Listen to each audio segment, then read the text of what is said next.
అందరికీ praise the lord అండి. యెహోవా ఎవరు అనే యెహోవా గురించి చెప్పుకుందామండి. ఈయన దేవుడు, గొప్ప దేవుడు, మహోన్నతుడు, మహాగణుడు, దయగల రాజు, కృపగల దేవుడు, కరుణించే దేవుడు, పాప క్షమాపణ చేయు దేవుడు, మహోన్నతుడు, శాంతినిచ్చు దేవుడు, నిత్య జీవమిచ్చు దేవుడు.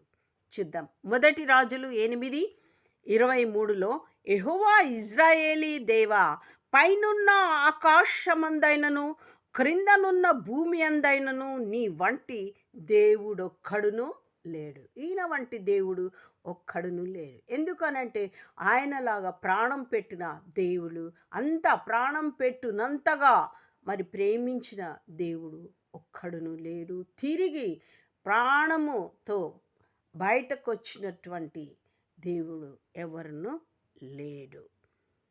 మొదటి రాజులు 8:27లో రెండవ లైన్ మనం చూసుకున్నట్లయితే, ఆకాశ మహాకాశములు సహితము నిన్ను పట్టజాలవు, నేను కట్టించిన ఈ మందిరము ఎలాగు పట్టును అని మహాజ్ఞాని అయిన సొలొమోను చెప్తున్నాడు. ఆయన మందిరం కట్టించి దేవుణ్ణి ఘనపరుస్తున్నాడు.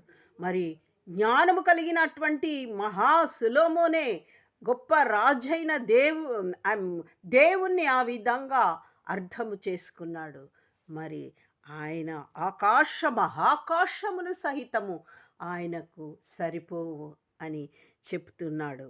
మరి ఆదికాండము 32:27లో మరి ఇజ్రాయేలీల దేవుడే కదా అని మీరు అన్నారు కదా అని అంటే, ఆయన యాకోబును నీ పేరేమి అని అడగగా, యాకోబు అతను తండ్రి దగ్గరనేమో మరి నా పేరు ఏశావు అని అబద్ధం చెప్పినాడు. కానీ దేవుడు అడిగినప్పుడు, ఆయన రాత్రంతా ప్రార్థన చేస్తున్నప్పుడు దేవుడు అడిగినప్పుడు మాత్రం నా పేరు యాకోబు అని ఒప్పుకున్నాడు.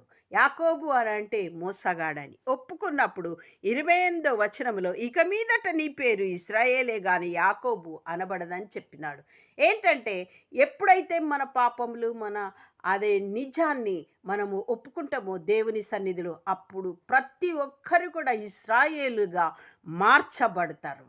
మరి అదే అందరికీ ఆయన దేవుడే. కొలస్సీ 1:15లో ఆయన అదృశ్య దేవుని స్వరూపి అయి సర్వ సృష్టికి ఆది సంభూతుడై ఉన్నాడు. యేసుక్రీస్తు ఎవరు అని అంటే అదృశ్యంగా ఉన్నటువంటి తండ్రి అయిన యెహోవా దేవుని యొక్క స్వరూపి అయి